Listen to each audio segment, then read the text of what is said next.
మన ప్రభువును ప్రియ రక్షకుడైన యేసుక్రీస్తు వారి నామంలో మీ అందరికీ శుభాలు తెలియజేస్తున్నాను. ఈనాటి ఆత్మీయ అనుదిన ఆహారముగా 2 కొరింథీ పత్రిక 8వ అధ్యాయము 9వ వాక్య భాగాన్ని చదువుకుందాం. 2 కొరింథీ పత్రిక 8వ అధ్యాయము 9వ వచనాన్ని నేను చదువుతున్నాను. 9వ వచనం.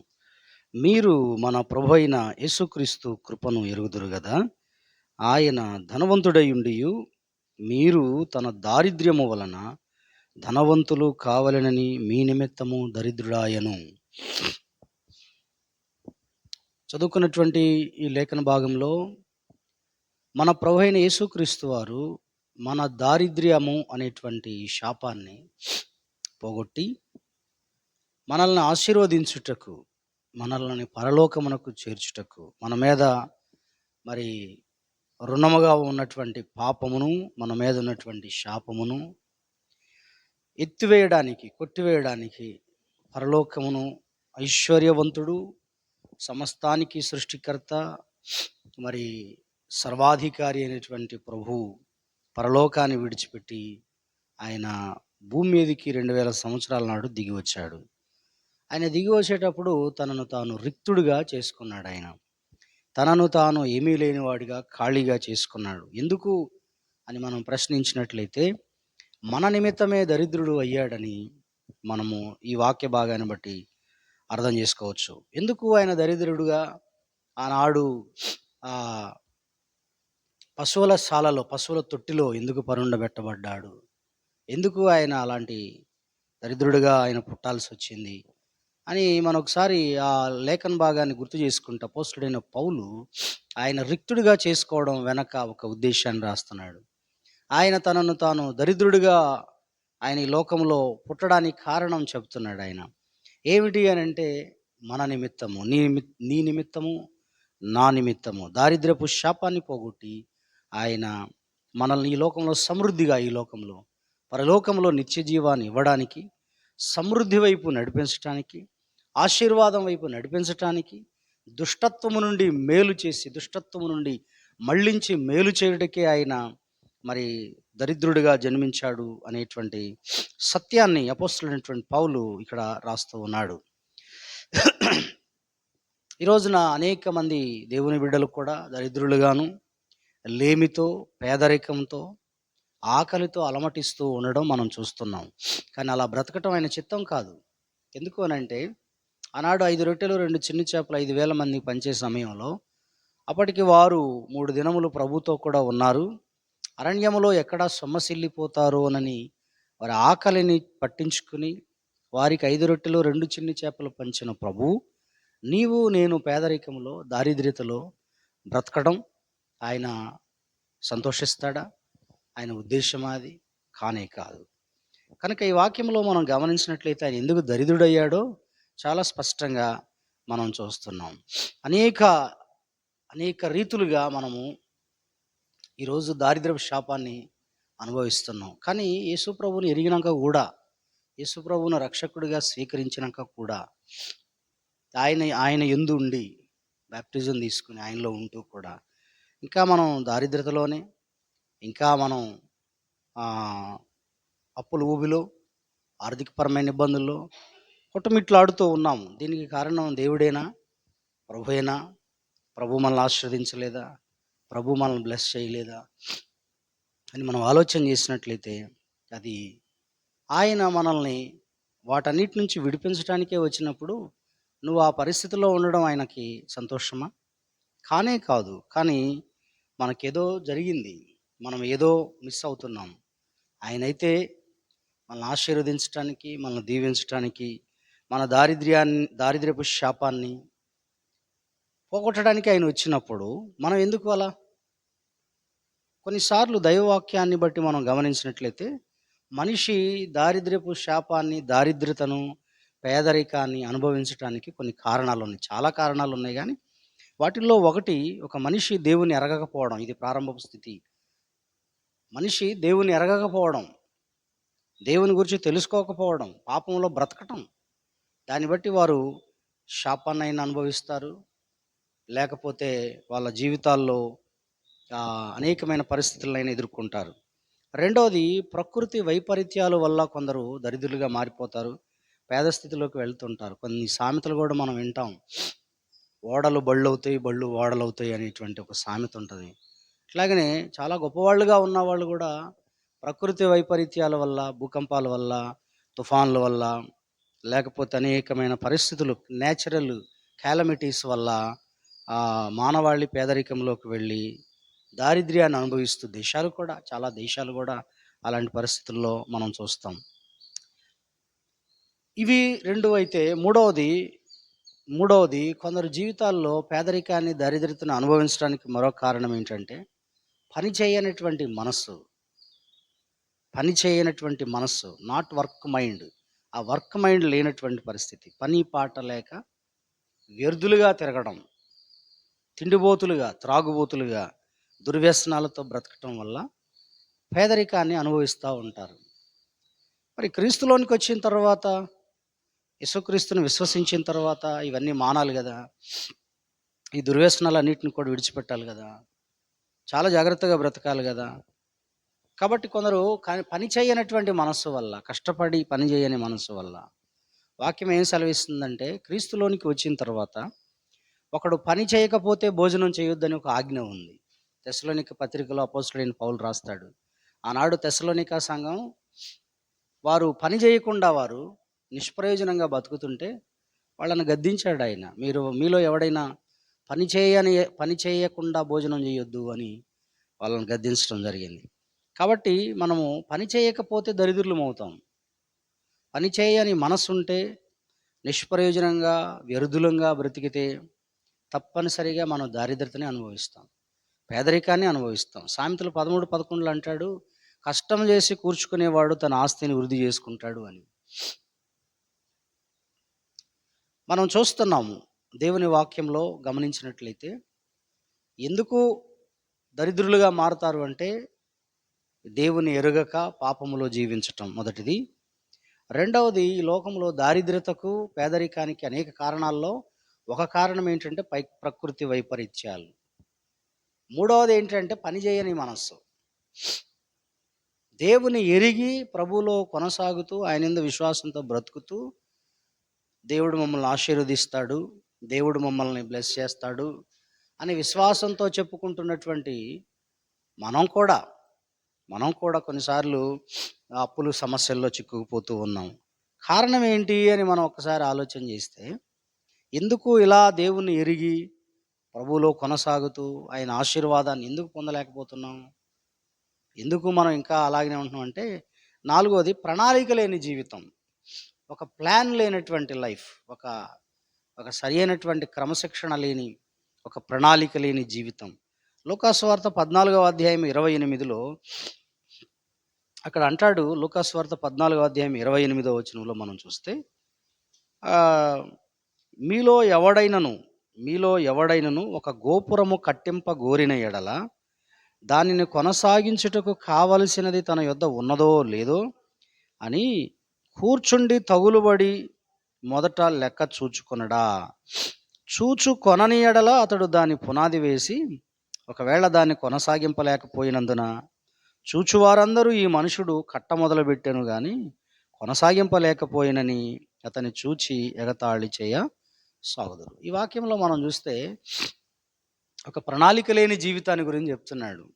మీలో ఎవడైనా ఒకడు పునాది వేసి, ఇల్లు కడుతున్నానని పునాది వేసి, ఆ పునాది వేసి కొంత దూరం వెళ్ళిన తర్వాత వర్క్ చేయలేక, దాన్ని కొనసాగించలేక, అది ఆపివేస్తే ఎగతాళి పాలు అవుతారు కదా అని, దానికంటే ముందు అలా ఎగతాళి పాలు, అలా అవమానం పాలయ్యే ముందు అసలు ఎంత తగులుబడి అవుతుంది, ఎంత ఖర్చు అవుతుంది, ఎంత దీనికి మనం పెట్టగలం, ఎంత మనం చేస్తే ఇది అవుతుంది అనేది ముందే లెక్క ఒకటి ఉండాలి కదా, ఒక ప్రణాళిక ఉండాలి కదా అని ప్రభువైన యేసుక్రీస్తు వారే ఈ మాట సాక్షాత్తు చెప్పారు. కనుక ఒక ఇల్లు కడుతున్నప్పుడు, బిడ్డలకు పెళ్ళిళ్ళు చేస్తున్నప్పుడు ముందుగానే ఆలోచించుకోవాలి, ఒక ప్రణాళిక ఉండాలి. చాలామంది ఒక ప్రణాళిక లేక అటునుంచి ఏదో కొంత అమౌంట్ వస్తుందని, ఇటు నుంచి ఏదో కొంత అమౌంట్ వస్తుందని అవి చూసుకుని ఏదో చేస్తాను అన్నటువంటి విధానంలో వెళ్ళి చాలామంది అప్పులు ఊబిలో కూరుకుపోయి తిప్పల పడుతూ చాలా ప్రాబ్లమ్స్ ఫేస్ చేస్తున్న క్రైస్తవులు నేడు ఎంతోమంది. ఏంటయ్యా ఎందుకు ఆర్థిక ఇబ్బందులు? ఎందుకు అప్పులు?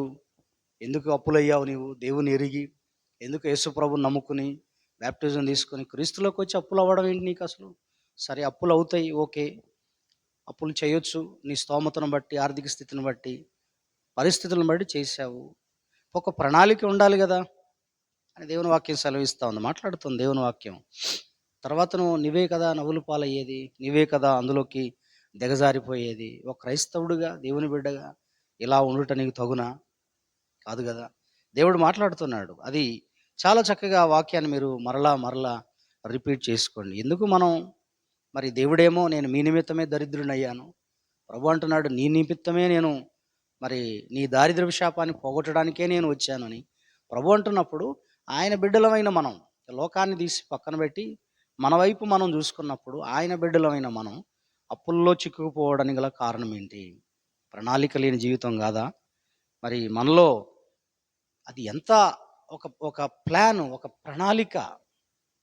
ప్రణాళిక మనకు లేనప్పుడు ఖచ్చితంగా మనం ఆ అప్పుల ఊబిలో కూరుకుపోయే ప్రమాదం ఉంది. పిల్లలు ఆకలితో అలమటించాల్సిన పరిస్థితి వస్తది. దారిద్రతను అనుభవించాల్సి వస్తది. ఈ రూపాయి నేను ఖర్చు పెడితే ఎలా అనేది ఒక్కసారి ఆలోచించుకోవాలి. కొన్నిసార్లు మనం ధైర్యంతో దేవుడే చూసుకుంటాడులే అని ధైర్యంతో ప్రారంభిస్తాం. దేవుడు కూడా కొన్ని విషయాల్లో మనం ఆయన చెప్పిన మాటే అది. మీరు ప్రణాళికతో చేసుకోండి అని చెప్పాడాయన. కొంత అమౌంట్ చేతబట్టుకొని ప్రభువా నా దగ్గర ఇది ఉంది. పిరికెడు విత్తనాలు చేతబట్టుకుని కన్నీళ్లతో విత్తుతూ పోయేవాడు సంతోష గానంతో పంట కోస్తాడు. అసలు మనం రిక్తాస్తాలతో ఉండి మరి ఏదో చేశాను గొప్పగా అనేది మాత్రం కరెక్ట్ కాదు. కనుక మనం ఇలాంటి పొరపాట్లు ఎప్పుడు చేయకూడదు. ఒకవేళ ఎవరైనా అలా చేస్తే అది ధైర్యంతో చేస్తే చేయొచ్చు, మొండితనంతో చేస్తే చేయొచ్చు. కానీ ప్రేమగల దేవుడు మనం మూర్ఖత్వంతో ముందుకు వెళితే ప్రణాళిక లేకుండా ఖచ్చితంగా దానికి నువ్వే బాధ్యుడు అవుతావు, నీవే బాధ్యురాలు అవుతావు. దేవుడు అలా చేయమని చెప్పట్లేదు. ఆయన ప్రణాళికతో చేయండి అంటున్నాడు. ఒక ముందు చూపుతో చేయమంటున్నాడు. ఒక ఇల్లు కడుతున్నా, ఒక పెళ్లి చేస్తున్నా, పిల్లలను చదివిస్తున్నా, ఇతర దేశాలకు పంపిస్తున్నా, దానికి ఒక ప్రణాళిక. నాకింత రాబడి ఉంది. ఈ రాబడి తగ్గట్టు నేను ఇది చేస్తా. నీకు వస్తున్న రాబడి ఎంత? ఆ రాబడి తగ్గట్టు చెయ్యి. రాబడికి మించి నువ్వు చేసావనుకో దానికి మళ్ళీ దేవుడిని అనటానికి మనం అర్హులం కాదు.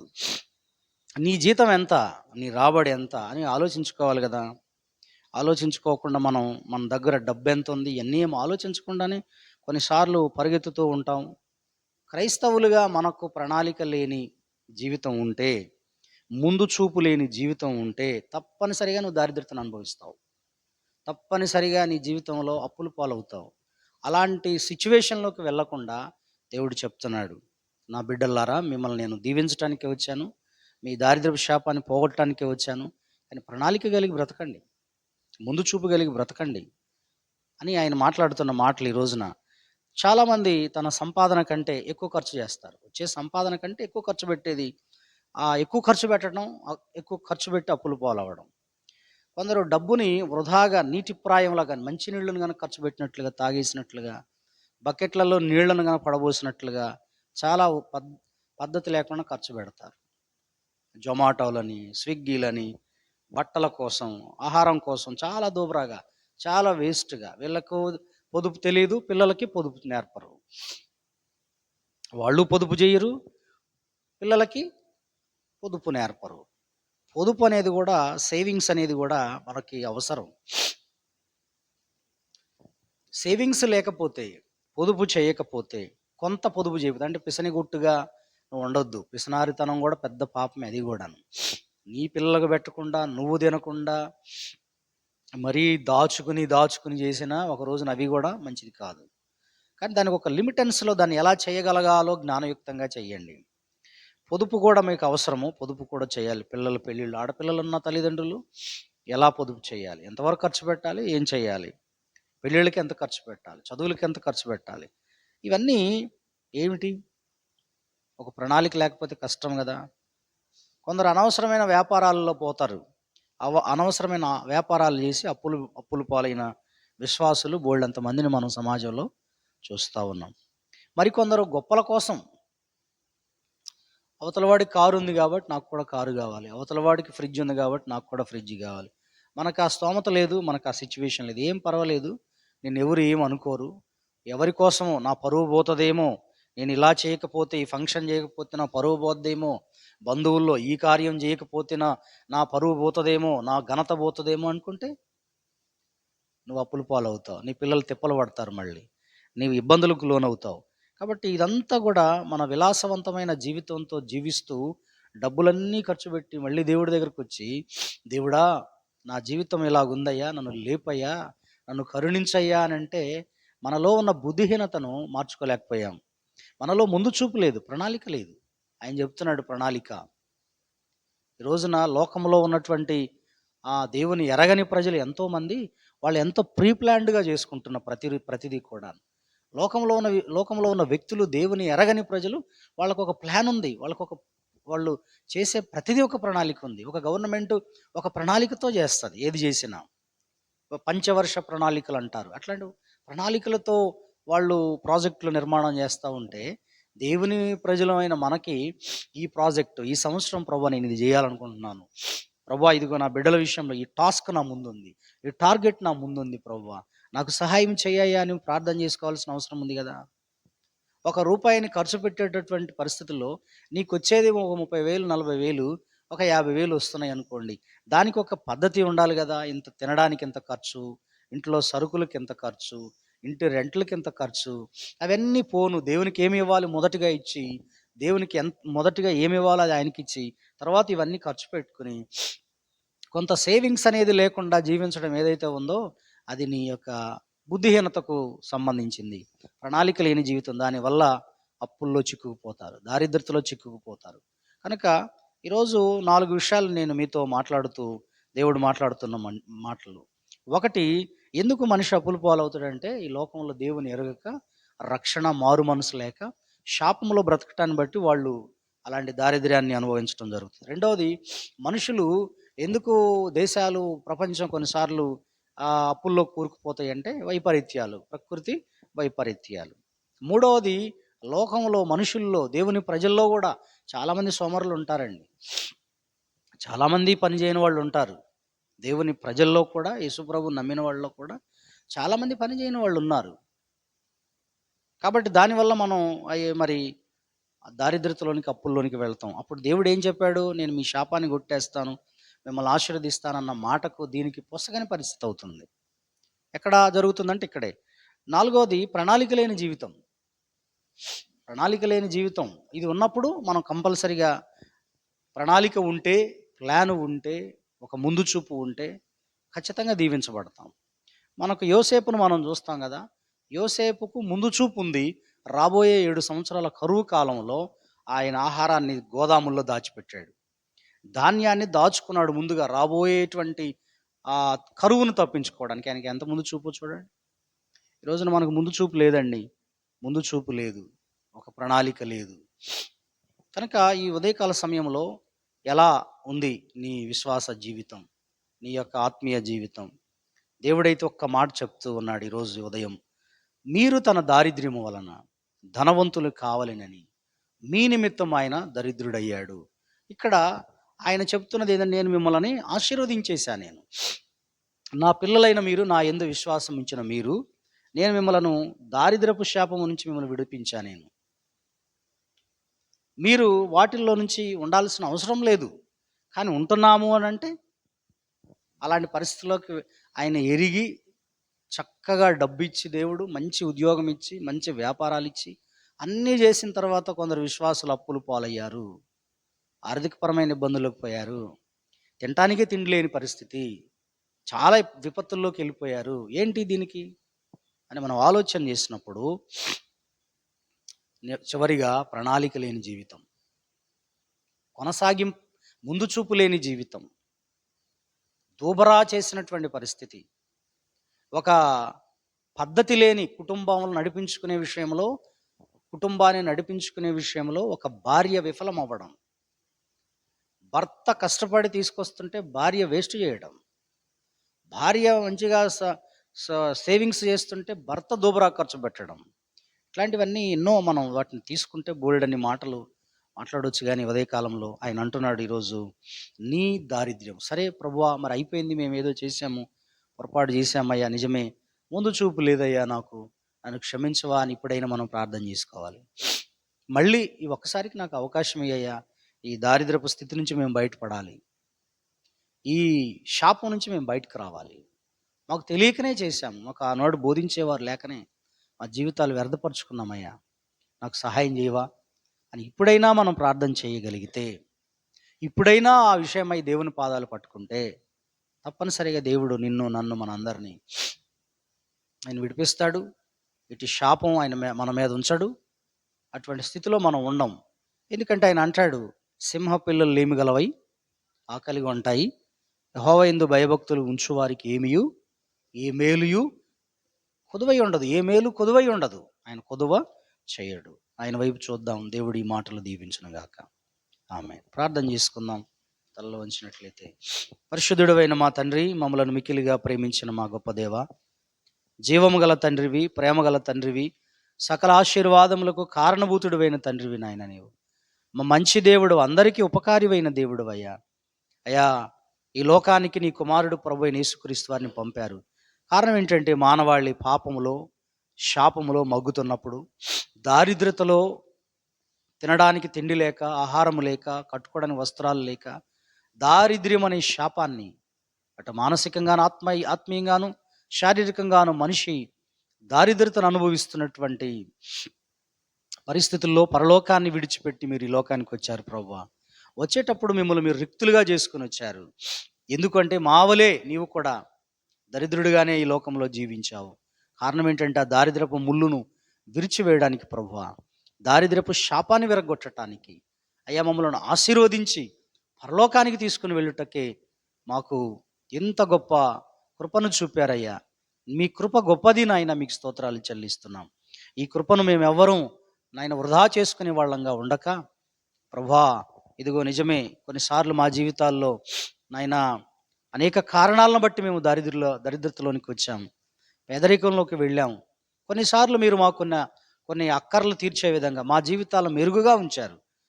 మా కుటుంబాలలో, బంధువుల్లో మెరుగుగా ఉంచారు, ఆశీర్వాదకరంగా ఉంచారు. ఉద్యోగాలు, వ్యాపారాలు ఇచ్చి కొన్ని మా జీవితాల్లో మేము అర్థం తెలియక అజ్ఞానముతో దోబరా ఖర్చులు పెట్టుకుని, ఒక ముందు చూపు లేక, ఒక ప్రణాళిక లేక, ఒక కష్టపడే మనసు లేక, ఉన్నదాన్ని ఎట్లా డెవలప్ చేసుకోవాలో తెలియక అజ్ఞానంతో మేము పేదరికంలోకి వెళ్ళిపోయాం. మమ్మల్ని క్షమించండి తండ్రి. మాకు సహాయం చేయండి అయ్యా. మరొకసారి ఈ పరిస్థితుల నుంచి మమ్మల్ని విడిపించండి నైనా. మీకు స్తోత్రాలు. ఈ వాక్యాన్ని వింటున్న నీ బిడ్డలు అనేకుల జీవితాల్లో ప్రభా ఈ పరిస్థితులు ఉన్నాయి నాయన. మీరు బలపరచండి తండ్రి, బలపరచండి. మరొకసారి వారున్న ఆ అప్పుల ఊబిలో నుంచి వారిని బయటికి తీయండి. వారికి ఉన్నటువంటి దారిద్ర్యపు శాపం నుంచి విడిపించండి తండ్రి. వారు ఉన్నటువంటి నాయనా దుస్థితి నుంచి వారిని లేవనెత్తండి తండ్రి. నీవు కనికరమ గల దేవుడవు, కృపగల దేవుడు అయ్యా. అయ్యా మీకు స్తోత్రాలు చెల్లిస్తూ ఉన్నాం.